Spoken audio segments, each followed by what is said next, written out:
Mr. Cummings. Thank you very much. Thank you, Senator Lieberman, Senator Collins, and Chairman Issa, and special thanks to Comptroller General Gene Dardaro for his oversight of the Federal Government and for the thousands of hours GAO put into this year's high-risk report. The good news in today's report is that both the 2010 census and the Personnel Security Clearance Program have come off the list. Both programs are within the jurisdiction of the House Oversight Committee, and I believe our diligent oversight of these programs helped make them both more successful. If I have a single message about today's report, it is this: the only way programs come off the list is because of sustained, dedicated, and bipartisan oversight over many years. It doesn't matter whether Republicans or Democrats are in charge. We all have to keep up this work on behalf of the American taxpayers. Many of the programs have been on the list, as Senator Collins said, for years, some for more than a decade.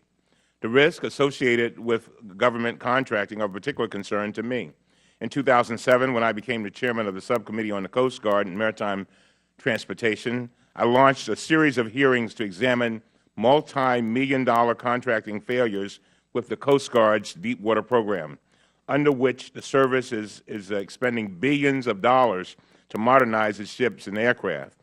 We found that the Coast Guard faced major challenges in effectively managing private contractors to ensure that they could produce boats that float, much less support all of the Coast Guard's many mission areas. As a result, I introduced legislation to make comprehensive reforms in the Coast Guard's acquisition program. This legislation became Title IV of the Coast Guard Authorization Act of 2010, which passed the House unanimously. And might I add, through our efforts, bipartisan efforts, we were able to save millions upon millions of dollars and continue to save millions upon millions of dollars with the Coast Guard. These are the kinds of bipartisan solutions that make a difference. But this year's high-risk list reminds us that much more needs to be done.